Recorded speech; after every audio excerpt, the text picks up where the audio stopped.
আসসালামু আলাইকুম। আশা করি সবাই ভালো আছেন। আজকে আমি ঢ্যাঁড়স ও আলু দিয়ে রুই মাছ রান্না করব। এর জন্য আমি ৪ পিস রুই মাছ ভালো করে ধুয়ে হলুদ ও লবণ মেখে ভেজে নিয়েছি।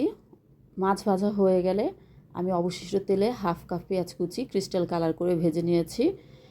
পেঁয়াজ ভাজা হয়ে গেলে এর সাথে আমি ১.৫ চা চামচ আদা রসুন ও জিরা বাটা দিয়েছি।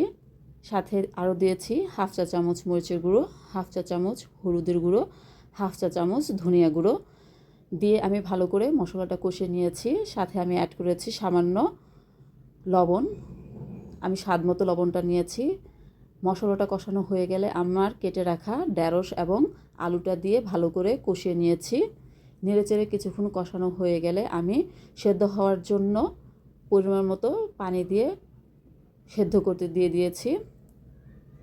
যখন 80% সবজি সিদ্ধ হয়ে এসেছে তখন আমি ভেজে রাখা মাছগুলো এতে দিয়ে দিয়েছি। কিছুক্ষণ রেখে আমি হালকা ঝোল রেখে নামিয়ে নিয়েছি।